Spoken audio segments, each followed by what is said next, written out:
네, 여러분 안녕하세요. 오늘은 11월 18일 월요일입니다. 오늘도 좋아서 나누는 큐티 나눔 시간이고요.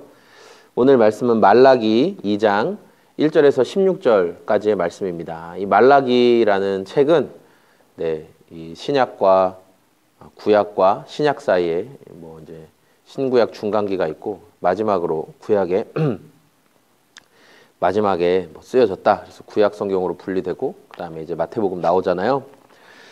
자, 그래서 이스라엘에 무너지고 있고 좀 타락하고 있고 다시 포로기 이후에 다시 얼마의 시간이 지났더니 또 하나님을 떠나고 또 하나님의 말씀과 또 그분을 하나님 더 사랑하는 마음으로부터 돌이키는 이스라엘의 모습을 또 잘 담고 있는 그런 책입니다.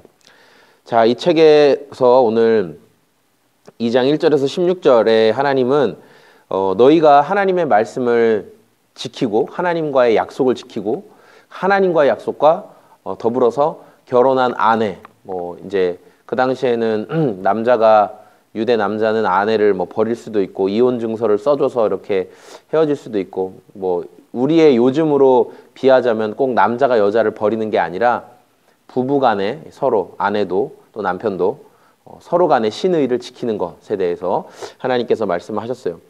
먼저는 제사장들에게 이 훈계의 말씀을 하시면서 1절부터 9절까지는 제사장들을 향한 그런 훈계의 말씀을 하시면서 제사장들이 해야 될 일이 있는데 너희가 그 직무를 제대로 행하지 않고 하나님 얼굴에 정말 먹칠을 하는 그런 일들을 하고 있기 때문에 나도 너희 얼굴에 똥칠을 하겠다. 아주 적나라한 표현으로 똥칠을 하겠다 3절에 나오죠. 나는 너희 때문에 너희 자손을 꾸짖겠다. 너희 얼굴에 똥칠을 하겠다. 너희가 바친 희생제물의 똥을 너희 얼굴에 칠해버릴 것이다. 너희가 똥 무더기 위에 버려질 것이다. 이렇게 말씀하시면서 하나님이 이스라엘의 제사장들이 하나님 똑바로 사랑하지 않고 또 7절에 제사장의 입술은 지식을 지켜야 하되 사람들이 그의 입에서 율법을 구해야 되는데, 그러니까 제사장의 입술 가운데는 하나님께서 원하시는 것이 무엇인지를 분명하게 잘 말해줄 수 있는 그런 율법이, 그때 당시 율법이니까 율법이 정확하게 붙어 있어서 어디를 치든지 율법으로 하나님께서 말씀하시는 기준은 이것이다 라고 탁 말해줄 수 있는, 그러니까 깨어있는 제사장들이 되어야 하는데 이들이 사람들이 율법을 떠나서 곁길로 가도록 잘못된 것을 가르쳤다는 거예요. 하나님 그것에 대해서 아주 강하게 질책을 하셨죠. 너희가 율법을 편파적으로 적용했다. 이 사람은 이렇게, 저 사람에는 저렇게, 부자한테는 이렇게, 가난한 사람한테는 이렇게, 힘이 센 사람한테는 이렇게, 힘이 약한 사람한테는 이렇게, 하나님의 율법을 평등한, 모든 인간이라면 평등하게 하나님 앞에서 부여된 그 율법을 이리저리 자기 마음대로 했다는 거예요.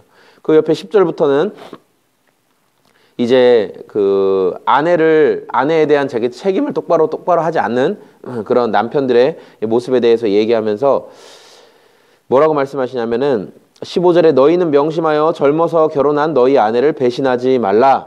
16절에 나는 이혼하는 것을 미워한다. 아내를 학대하는 것도 나는 미워한다. 이렇게 말씀하세요. 그러니까 아내를 그때는 이제 여성의 지금처럼 누리는 그 평등함이 좀 약간 덜했죠. 그러니까 그 시기의 눈으로 봤을 때도 하나님은 아내들 함부로 대하고 여성들 함부로 대하는 것 기뻐하시지 않는다라고 분명히 말씀하세요. 약속을 소중하게 생각하고 젊어서 맺은 하나님의 그 부부의 약속을 절대로 가볍게 여기지 말아라 이렇게 말씀하고 있어요. 제가 요즘 이렇게 동영상 클립으로 뜨는 동영상 보면 팥뿌리라는 부부 회복 솔루션, 팥뿌리 이런 영상들이 나오더라고요. 그거 보면 막 진짜 속 터지는 게 엄청 많아요. 부부 관계가 정말 극으로 치닫고 와, 저렇게까지 저거 연출 아니야? 할 정도로 너무 심하게 그냥 일부러 진짜 연출하는 것 같아요. 카메라 앞에서. 그 정도로 정말 심한 모습들이 많이 나오는데, 그런데 항상 거기서 얘기하는 게 뭐냐면 부부가 처음엔 그렇지 않았다는 거예요. 이 사람들이 연애할 때, 결혼하기 직전, 또 결혼 초 이럴 때까지만 해도 서로 너무 좋고 정말 사람들이 다 시샘하고 인꼬 부부였어요. 그렇게 시작됐는데 그렇게 몇 년의 시간이 지난 다음에 서로에 대한 마음이 소원해지고 또 서로를 실망시킬 수 있는 일들이 생기면서 그게 잘 제때 풀어지지 못하고 극으로 치닫는 거죠. 물론 이제 거기에 막 방송국에서 와서 카메라도 찍고 하면서 뭔가 우리가 회복해보길 원한다 이렇게 사연을 내서 신청하는 거겠지만 그 과정이 아주 힘든 것들을 보게 돼요. 왜 이런 일이 생기는가? 우리가 처음 마음을 잃어버리면 이런 일이 생기더라고요. 처음 마음. 그렇죠? 하나님을 향한 처음 마음도, 그리고 우리가 부부가 또 자녀에 대한, 저는 자녀가 3명이 있는데 첫째를 볼 때, 둘째를 볼 때, 셋째를 볼 때 다 사랑스럽고 다 소중하고 다 귀하죠. 그러나 첫째를 낳았을 때 그 막 손이 떨리고 막 어떻게 해야 될지 모르겠고 너무 좋고 그냥 아무것도 안 먹었는데 막 밥도 안 먹고 싶고 막 그 좋은 마음은 그 첫째 때 이후 뭐 둘째 때도 좋았지만 셋째 때도 좋았지만, 그러나 그 처음 경험하는 그 첫째를 만났을 때 그 기쁨은 말로 다 할 수 없어요. 그러나 지금은 또 첫째가 가장 애증의 관계가 되고 이 녀석이 커가면서 자기가 하고 싶은 것들을 요구하면서 저가 이제 맞춰가야죠. 그런데 그때 그 처음 사랑, 처음 내가 너를 만났을 때 그 누렸던 기쁨과 감격을 잃지 않으려고 우린 노력해야 될 것이에요. 하나님을 처음 만났던 그 처음 사랑과 감격과 죄인의 괴수, 용서받을 수 없고 용서받아서도 안 되고 막 그런 나를, 내 스스로 봐도 너무나 한심스러운 나를 위해 기꺼이 죽어주신 그 예수님의 사랑하신 십자가의 그 은혜의 복음이 오늘 내 마음 가운데도 정말 감사함으로 다시금 회복되고 살아나기를 원해요. 우리는 이거를 십자가에서 공로로 죽으신 예수님, 그리고 우리의 죄 문제를 모두 해결하시고 부활하신 예수님이 양쪽 측면 모두를 늘 항상 우리는 생각해요. 죽으신 예수님, 부활하신 예수님 항상 생각해야 돼요. 우리는. 예. 그래야 우리의 마음이 교만하지 않게 되죠. 예. 우리의 마음이 교만하지 않게 된다고 저는 생각해요. 그리고 사랑관계 안에서 자녀들 대할 때, 또 부부 사이에서도 이 마음, 내가 당신을 처음 만났을 때, 또 당신이 또는 우리 자녀가 나를 믿고 이렇게 희생해주고 함께 하기를 원하고 우리가 함께 서로 조율해가며 살아가는 이 삶의 모든 영역 속에서 너무 힘든 일도 있고 어려움도 있지만 우리는 한 배를 탔어요.